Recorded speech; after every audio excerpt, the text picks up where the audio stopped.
Good morning, everybody. Happy Tuesday. We have an amazing show for everybody today. What do we have, Krystal? Indeed, we do. So we've got confirmation hearings set to start today. Pete Hegseth is up first, the nominee for Secretary of Defense. We're also taking a look at the way that some of Trump's nominees have changed their tune on key issues in an attempt to get across the finish line. So some very interesting stuff there. Got a bunch of media news for you. Jen Rubin is leaving the Washington Post and starting a new venture with a very interesting launch video. So we'll show you that.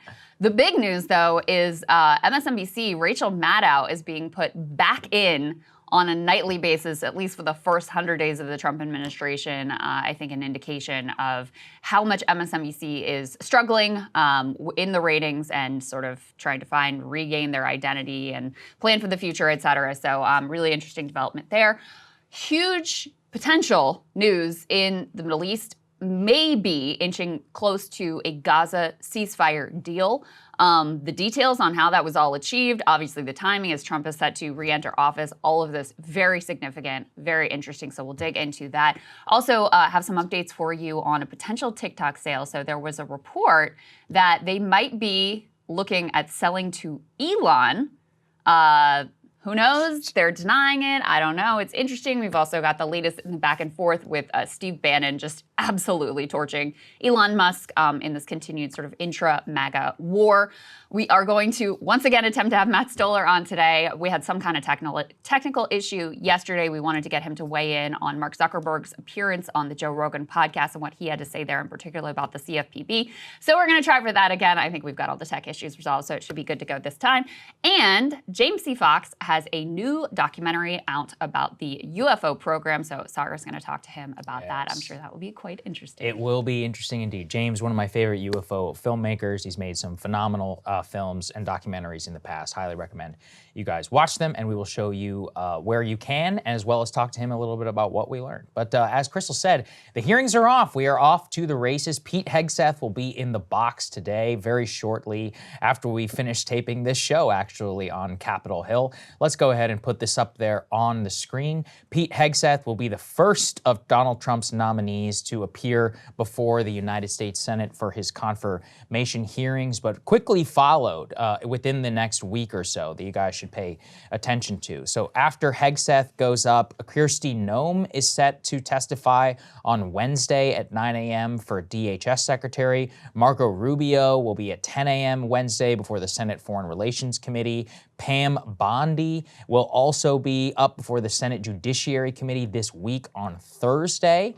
You also have some hearings that have yet to be scheduled, which is kind of interesting. Those include RFK Jr. for Health and Human Services, Kash Patel for FBI Director, Linda McMahon for the Secretary of Education, and Tulsi Gabbard. Now, the reason why those in particular have been held up is that you have some of these nominees who are going through the vetting process, and the ones who appear to be a little bit more precarious, although we'll talk about this. I think we both generally agree they're probably all going to make it. It just could be more of a rocky road. One in particular has been Tulsi Gabbard, who has not been able to get a confirmation hearing scheduled and has herself come under a lot of pressure to change some of her past positions on FISA. So let's go ahead and put this up there on the screen. This was a key signal from Tulsi Gabbard. She was willing to play ball with the Republicans by completely reversing her past position on Section 702 of the Foreign Intelligence Surveillance Act. You guys have probably heard us talk about it in the past,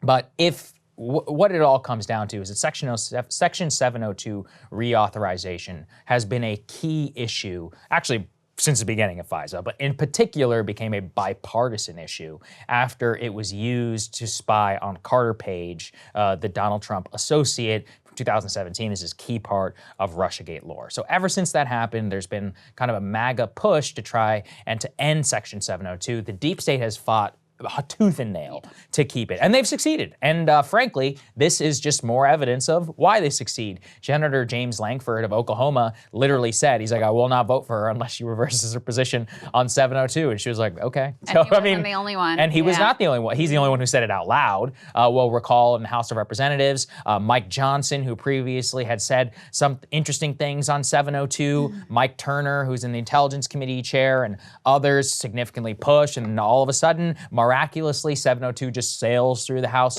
GOP. And I'm talking about hundreds of people in the House GOP have spoken against Section 702. Here again with Tulsi, I mean, I don't think you can find a figure who is more emblematic of the at least bipartisan push originally. She went from literally Democrat to Republican, but I think we could say she's generally been skeptical of the deep state, et cetera, in the past. And for her to switch her position on this is really disheartening. I mean, it just means that even here, when you have people who have had this long time position and who want to get through the confirmation process, that is it's just not possible to be confirmed. And then also, it just shows if you're willing to play ball on this, what are you going to play ball on next time? You have a lot of talk about Epstein files, JFK files. People often are like, why are you so pessimistic? Or whenever, I meet a lot of people are very excited. They're like, oh, we're really going to get the files this time. I'm like, yeah, maybe. I would love to. Listen, nobody would love it more than me. But, I've seen too much of this game here in Washington, and this is perhaps the most high-profile example. Yeah, I mean, Tulsi has changed her political stripes in any number of ways and shifted her positions on any number of issues. But this is like the core of what she has consistently stood for. And just as a reminder for people, I'm sure you have heard us and other programs talking about Section 702. Effectively, this was, passed alongside the Patriot Act. The idea was that they could target foreign individuals for surveillance. But in the context of that, if that foreign individual happened to be talking to a U.S. citizen, guess what? You're scooping up all their communications as well. Then, not only does that occur, and we're talking a mass amount of U.S. citizen communications getting swept up in this, then not only does that occur, but U.S. agencies then are able to do these backdoor searches of that surveillance data that they have pulled without having to obtain a warrant. So this is effectively, an end run around the Fourth Amendment, allows what I view as illegal, unconstitutional searches of and surveillance of Americans, again, without a warrant. There was a huge fight during the Biden administration about the reauthorization. It ends up being reauthorized. There were claims that there were some reforms put into this reauthorization, which was set to last for only 2 years. So time to just sort of last out the Biden administration. And but as part of those reforms, actually what privacy advocates, civil liberties advocates, people like Tulsi Gabbard herself said is that in reality, they actually, because the wording on these quote unquote reforms was so loose, they actually expanded the capabilities under Section 702. They opened it up, for example, to requiring the collection of data coming through data service centers. And even the language is so loose that it could require someone who's like a janitor at a data center to pull data and spy on their fellow Americans. So that was the quote unquote reform. So anyway, Section 702, it has not been dealt with. It has not been improved. There are no reforms that have made this any less damaging and any less concerning if you are a civil liberties advocate. And yet that's exactly what Tulsi pointed to in this statement, where she completely reverses course and now says, nah, I'm good with that, don't really care, think that it's all fine and good now. She says that my prior concerns about FISA were based on insufficient protections for civil liberties, particularly regarding the FBI's misuse of warrantless search powers on American citizens. Significant FISA reforms have been enacted since my time in Congress to address these issues. So she says, reforms were passed, we're good to go now, don't need to worry about it. And our producer Griffin pulled a soundbite of Tulsi just 8 months ago. We're not talking years and years. We're talking just 8 months ago after these supposed quote unquote reforms passed, saying that the reforms actually made everything worse. She decried the very reforms that she's now saying have alleviated all of her concerns. Let's take a listen to that.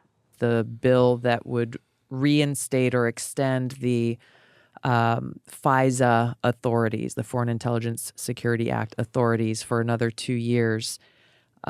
Section 702 of FISA gives our government the authority to surveil foreign actors, essentially, to try to identify terrorist threats.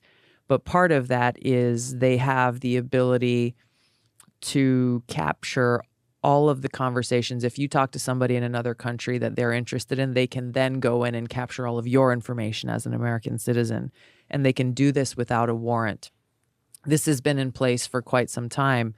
But this legislation that was just passed recently expanded those authorities so they can go and actually look at like your Wi-Fi history. If you're connected to Wi-Fi, they can look at everything that you did connected to that Wi-Fi signal and in some other ways. It took an already bad problem and made it many, many times worse. And again, they're just saying, well, it's for national security. The problem here is... That's the thing they always say. That's the thing they always say. And it's like, you know, I think it was Benjamin Franklin who said, if you are choosing security over liberty, you will neither be secure nor will you have liberty. So there she is saying those reforms that she's now saying, oh, they alleviated my concerns. She says that those reforms took an already bad problem and made it many, many times worse. And, you know, obviously Tulsi completely flipping on this to get through the confirmation process. The cope I'm seeing is like, oh, she's saying what she needs to, and then when she gets in there, she's going to go return to form. Just tell me when that you've ever seen that happen before in Washington. Well, and I don't want to let Trump off the hook here either, because he has also said that Section 702 was a key priority. And, you know, perhaps if Tulsi is left there out on her own, as she kind of has been, to get through the confirmation process, she's got to bend and twist to these senators' whims. If Donald Trump came in and said, no, this is a priority and this is happening, and you're going to confirm Tulsi Gabbard would get confirmed holding on to her previous principled position with regard to Section 702, in my opinion. Yeah, that's always the issue. And this is part of the problem. The president cannot unilaterally just stop the 702 authority. I mean, he can try in terms of how it works with the intelligence community, but as you see with congressional reauthorization specifically, that's why they always hang their hat on it. And it's the one thing they have always gone to war for. I remember reading, like, in the past, I think it's former NSA director being like, this greatest single threat to the U.S. intelligence community is to not renew Section 702. Yeah. I mean, look, let's take him at his word. And if you don't like the intelligence community and you don't like the current methods, maybe we should not reauthorize it. But that is certainly part of the problem here. And just for people who see, this is how Washington works, guys. And I saw Glenn Greenwald did a fantastic segment about this, about the problems with 702 and exactly about how DC, you know, shapes people it shapes people, even the people who are outsiders, the total outsiders who were, you know, like Tulsi Gabbard, even they can be brought to heel. But I will say, you know, it's not just Tulsi. Let's go ahead and put A4, please, up on the screen. A lot of these people, again, outsiders, are colliding with the legitimate political system. And you guys will see that does not mean that they have the authority that we may necessarily want them to have. So as you guys saw with 702, we just showed you, but RFK Jr. actually on two key positions. One is saying that, one is saying, he said, I'm, quote, all for the polio vaccine. This is despite some past advocacy against that. I have seen some people say, like, he was talking about a previous version of the polio vaccine. I'm not 100% certain on that, but what I do know is an absolute flip-flop is abortion, because he assured Senator James Lankford that he, as the HHS secretary, would not use any state or taxpayer-funded resources to go towards organizations like Planned Parenthood or others, and that if there were some movement within the Trump bureaucracy, like against the abortion pill that's currently moving through the U.S. mail system, and others which again, the HHS secretary, the FDA, and these other organizations have significant regulatory authority over, that he would not interfere. So that is one where he's previously a pro-choice Democrat. You know, I'm pretty key litmus test issue, I would say, but has changed. We also have here Pete Hegseth, who has previously opposed women serving in combat roles. By the way, today, that is going to be the number one thing you guys are all going to hear about, so brace yourselves. I was just reading this morning that the Senate Armed Services Committee has 7 Democratic women on it. 2 of them, one of them is Elizabeth Warren, but one, Kirsten Gillibrand, not a lot of people know this, literally one of her key issues in the Senate is women in the military, and specifically adjudicating sexual assault in the military. She's previously tried to take it out of the hands of the UCMJ and make it like a civilian thing. Terrible idea, in my opinion, but whatever. Disagree, but we'll well, fine. It failed. Just the concern was that oftentimes women were having to report sexual assault up the chain of command to people who, either may have had a close relationship with the abuser or may even be the abuser themselves. So there were problems with the previous system. We'll put Not saying the previous system was perfect, but anyway, this has all been adjudicated and it did not work, or it did not pass. My point is that those people, I think Mazie Hirono as well, who is on the Senate Armed Services Committee, are going to significantly press Pete Hegseth on the women in combat roles. One of them, Tammy Duckworth, obviously she was wounded in combat. I think she lost 2 of her legs, so that's going to be a set piece. And they're also going to be pressing him on previous allegations against him. There's some talk here about the FBI report. So if there's anyone that's going to be explosive, spicy for media content and others, I think the Pete Hegseth one, certainly today. I also think the RFK Jr. one is a sleeper. I mean, this is still not one where you're 100% on confirmation. But as I said at the top, I have a reasonable expectation that all these people are going to get confirmed. I think that's Trump has stuck by all of them. He brought Joni Ernst to heel. She previously had been trying to, stop Pete Hegseth's nomination. She is also a major proponent of women in combat, former veteran herself, and I believe didn't she say she's a sexual assault survivor? She is, yeah. Anyway, so my point is that she had some objections to him, and she also wanted the job herself. Now it seems that she's either endorsed him or she's like, I'm willing to hear him out in confirmation. Hegseth may have some of the biggest trouble, but Tulsi Gabbard, Kash Patel, and RFK Jr., I think are going to have some of the toughest confirmation hearings, especially with the way that the Democrats are going to try and to create viral moments and more political inquiry and create political conditions to make them unconfirmable. But considering what we've seen so far, I don't see anything other than some crazy kind of black swan event happening that would prevent any of them from being able to take their position. I think they're all likely to get through. I think Tulsi is probably the one that is the most dicey because I don't think a single Democrat will vote for her. I mean, these things are personal. Yeah, they're a lot of this is way. personal. Like, she is a turncoat in terms of the Democratic Party. So they're not going to be excited to vote for her, and then they, worry about her different foreign ties, et cetera, et cetera. And Republicans are going to be, the hawks in the Republican caucus are also going to be somewhat skeptical of her, which is why this Section 702 thing was so significant. Her changing her stripes on this one is so significant in an attempt to get herself across the finish line, because I think she felt that, especially without, again, I think if Trump came in and said, Tulsi is my pick. I want her through. I will punish anyone who doesn't vote for her. Section 702 is a key priority for me. You are not going to block her nomination over something that I support and is my agenda, the will of the people, blah, blah, blah. I think he could get her over the finish line without her having to change her stripes. But that's obviously not the way that things are playing out. So again, I think she'll get through. I think hers might be the one that has the biggest question mark. And then you never know, what could come up in an FBI report that causes a problem, that sort of wild card situation. Is there something that we don't know about these various picks that could ultimately come out? But given the fact that, number one, the Republicans have really, when Trump said vote for Mike Johnson, they all fell in line. They voted for Mike Johnson, right? When he called up Joni Ernst and said, you're going to be behind Pete Hegseth, which I'm assuming is what happened. She was like, all right, fine, I'm going to be behind Pete Hegseth. So I think the Republicans are going to fall in line, and some of the Democrats are going to vote for, I think the Democrats are going to vote for more of these picks than they voted for Trump's picks back in 2016, because they have decided, a good number of them have decided that they're not really going to resist the Trump administration in the way that they did last time around.